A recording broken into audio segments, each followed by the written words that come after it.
Hi hello नमस्कार मित्रमैत्रिणींनो, मी संध्या तुम्हा सर्वांचं स्वागत करते साफसफाईच्या आजच्या आपल्या नवीन पॉडकास्टमध्ये.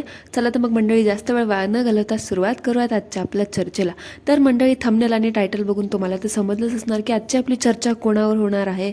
तरी पण मी सांगतेच, जाऊ द्या, मला सांगायला मज्जा वाटणार आहे आज, कारण माझ्या फेवरेट फेवरेट फेवरेट उचापत्या आणि सगळीकडे जाऊन जहेर ओकणाऱ्या मावशी फौशी द चुगली क्वीन हिच्यावरती होणार आहे आजचं आपलं पॉडकास्ट. चला तर मग सगळ्यात मोठ्यांनी सर्वांनी टाळ्या वाजवा आणि सुरुवात करा आपल्या द वन अँड ओनली चुगलीखोर फणश्री मावशी हिचं.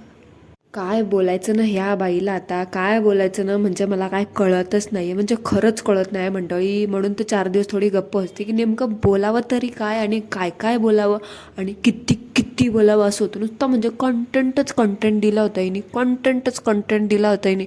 हे घ्या कंटेंट बोला, हे घ्या कंटेंट बोला, हे घ्या कंटेंट बोला, असं केलं होतं हिने. त्यामुळे ह्या बाईला नुसतं, ह्या मावशीला, आपण आता मावशीच म्हणूया तिला, ह्या मावशीला नुसतं अटेन्शन पाहिजे असतं, नुसतं अटेन्शन. ते नाही का, कोणी ते एक डायलॉग म्हणतं, कोणी घर देतं का घर, तसं हीच आहे. कोणी अटेन्शन देतं का अटेन्शन, मैं अटेन्शन की भुकीली हो, अटेन्शन दे दे बाबा मेरा पेट भर जाएगा, ये भगवान के नाम पे अटेन्शन दे दे मेरे को अटेन्शन दे दे रे बाबा, ताई माई अटेन्शन दे दे, असं हिचं. म्हणजे नुसतं अटेन्शनची भुकेली ही बाई. ते खुला सांड माहिती आहे का तुम्हाला मंडळी? हां, तसं काहीच यायचं आहे. ते खुला सांड असतो ना, तो कसा लाल कपडा दिसला की पळतो, लाल कपडा दाखवला नाही त्याचा पार सगळं तळपायची आग मस्तकाला जाते, तसं. पण त्या खुल्या सांडचं ते निदान त्याला लाल कपडा दाखवल्यावरती किंवा त्याला चेज केल्यावरती तरी तो थोडा चेज होतो, म्हणजे तो म्हणजे असा पळत सुटतो इकडे तिकडे. पण हिचं तसं नाही. हिला कुठे पण बोंबलत हिंडायला ना लाल कपडा दाखवायची गरज नाही ना, अजून कुठल्या गोष्टीची गरज नाही.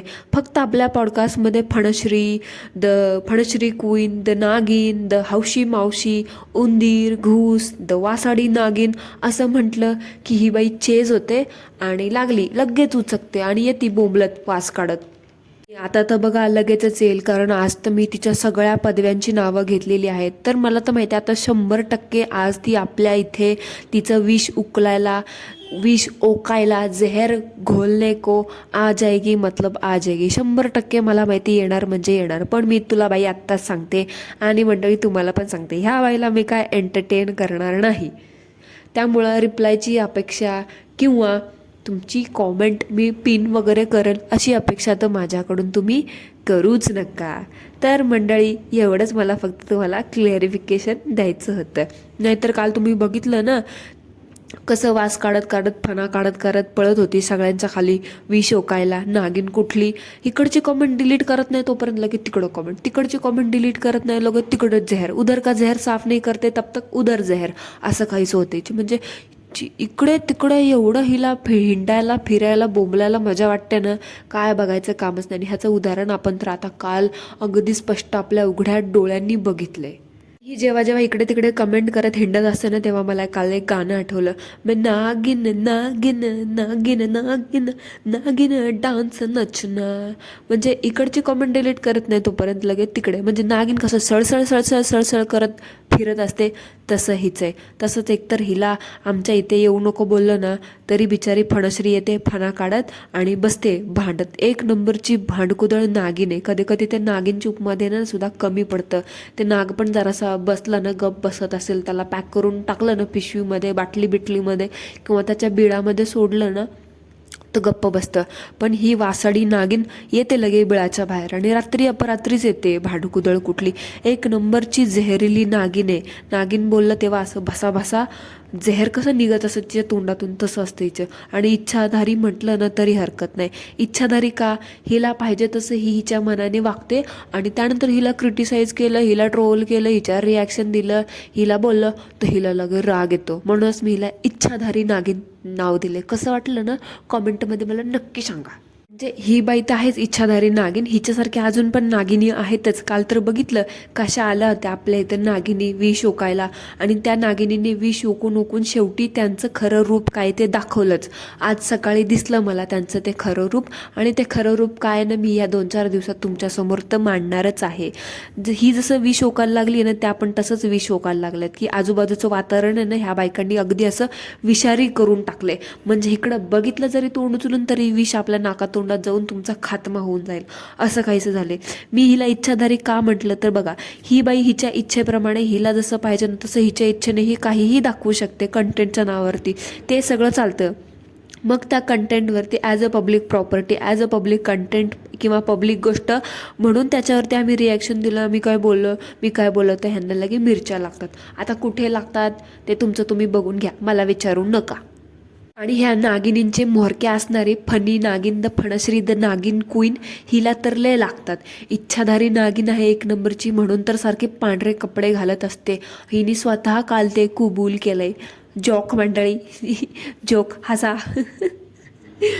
तुम्हाला तर माहिती आहे ही नागिनीची स्पेशालिटी काय, किती खोटं बोलते, एक नंबरची खोटारडी बाई आहे. हे काय तुम्हाला वेगळं सांगायची गरज नाही. आता कालचा माझा पॉडकास्ट तुम्ही ऐकला असेल ना, हां तसा तिने पण ऐकला, म्हणजे नेहमीच ऐकते, पण काल माझ्या कॉमेंटला तिने रिप्लाय दिला ना तेव्हा असं म्हटलं की मी काल तुझं पॉडकास्ट ऐकलं, ते पण पहिल्यांदाच. तर त्या पॉडकास्टमध्ये मी कालच्या माझं नाक ओढलं होतं, म्हणजे मला सर्दी झाली आहे तर मी माझं नाक ओढलं. त्यात पण ह्या बाईला ते ऐकायला आलं की मी माझं नाक ओढलं. ते म्हणजे ही दुसऱ्याचं जाऊन नको तिथे नको ते ओढत बसते, उचकत बसते, त्यात हिचं काहीच नाही वाटत. मग मी माझं नाक ओढलं तर ह्या बाईला एवढा कसा काय त्रास झाला, आणि हिने ते एकदम असं स्कॅन करून लक्षात घेतलं की मी माझं नाक ओढलं. म्हणजे माझा पॉडकास्ट काल माझ्या मंडळींनी बघितला, त्यांनी कुणी माझं नाक ओढलेली गोष्ट नोटीस नाही केली, पण ह्या नागिनींनी बरोबर नोटीस केली. म्हणजे बघा हिचं किती लक्ष असतं ना, की कोण कसं नाक ओढतं, अजून कोण काय ओढत बसतं.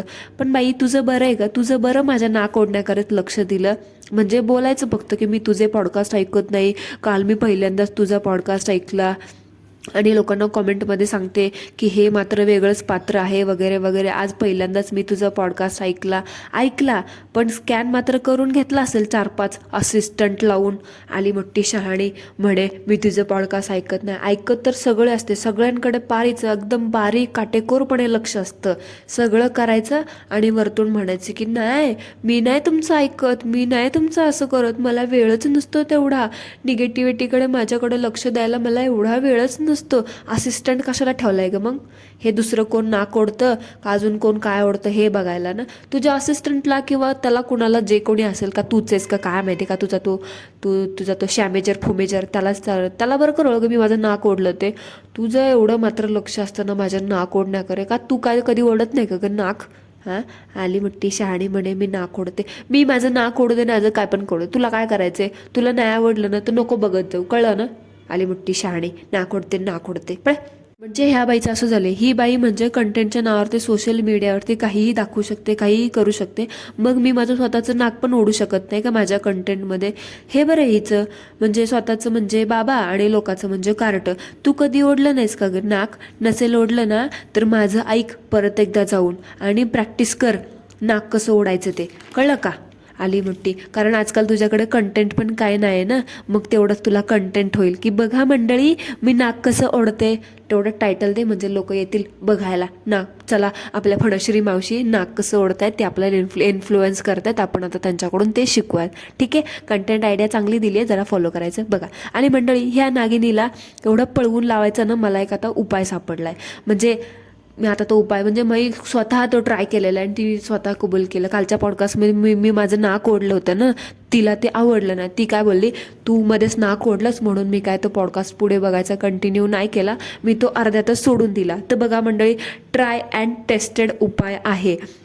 तुम्हाला जर वाटत असेल ती तुमच्या पॉडकास्टमध्ये किंवा तुमच्या व्हिडिओमध्ये येऊन तिने तिचं विष नको टाकायला, तर पॉडकास्ट किंवा व्हिडिओच्या सुरुवातीला एकदा नाक ओढा, मध्ये एकदा नाक ओढा आणि पॉडकास्ट किंवा व्हिडिओच्या शेवटी एकदा नाक ओढा. म्हणजे ही बाई येणारच नाही. एक म्हणतो ना आपण सर्व शक्ती सुरक्षा यंत्र किंवा सुरक्षा कवच, तसं काहीसं आहे. तर ट्राय अँड टेस्टेड उपाय आहे, तुम्ही करू शकता. आणि मावशी अजून एक गोष्ट, ते म्हणतात ना की नागिन लोक ही नागिन बोलते की लोक माझ्या सहनशक्तीचा फायदा घेत आहेत, सहनशक्तीचा अंत वगैरे होणारच आहे, लवकर होणारच आहे. तर बाई, ते तुला पण लागू होतं.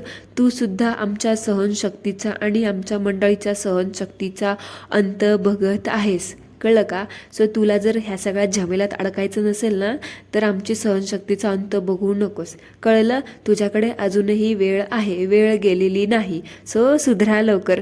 आणि मंडळी, माझ्याकडे तुमच्यासाठी एक रिक्वेस्ट आहे. तुमच्याकडे माझ्याकडे आता ते काय असेल ते बघून घ्या तुम्ही, पण माझी तुम्हाला एक रिक्वेस्ट आहे. तुमच्या इथे कोणाकडे फुकटमध्ये इंग्लिशचे ट्युशन घेत असतील ना, तर जर घेत असतील तर जरा कॉमेंट करा. आणि एखाद्या ॲडमिशनसाठी एखादी जागा बिगा किंवा एखादा कोपरा किंवा एखादी चटई बिटई तुमच्याकडे शिल्लक असेल ना, ते सुद्धा सांगा.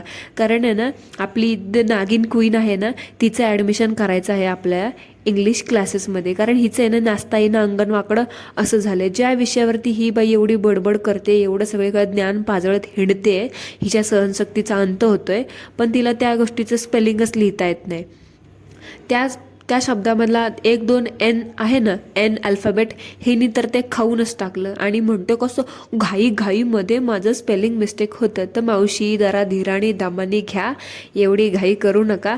असं कुत्रं मागे लागलं कशाला हिंडताय? तसं म्हणायला गेलं तर नागिनीच्या मागे कुत्रे लागतातच.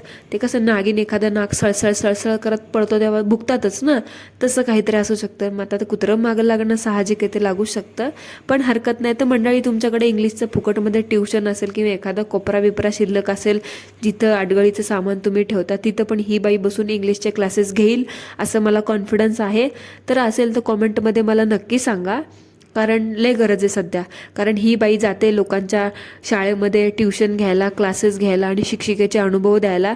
हिला स्वतःचंच येत नाही इंग्लिशचं स्पेलिंग लिहिता, आणि जाते पोरांना शाळेमध्ये शिकवायला, इंग्लिशचे ट्युशन द्यायला. म्हणजे जॉक मंडळी, हसा. म्हणजे त्या शाळेत पण हिने ना असं शिकवलं असेल, A फॉर आटापिटा, B फॉर बोल बच्चन. काय फणश्री काकू, बरोबर ना? तर मंडळी, आजच्यासाठी एवढंच. आजचा आपला पॉडकास्ट तुम्हाला कसा वाटला कॉमेंटमध्ये मला नक्की सांगा. भेटूया पुन्हा एकदा एका नवीन चर्चेसोबत. तोपर्यंत ॲज ऑलवेज सर्वांनी काय करायचं ते करा. आणि मंडळी, डोंट फॉरगेट अबाउट इंग्लिश ट्युशनचं ॲडमिशन. जागा असेल तर नक्की सांगा. आपल्या मावशींचं ॲडमिशन करून द्यायला मी तयार आहे. तुमची जी काही फीस असेल ना, तीसुद्धा मी भरून टाकेल. ठीक आहे मंडळी? सो थँक्यू सो मच आणि धन्यवाद.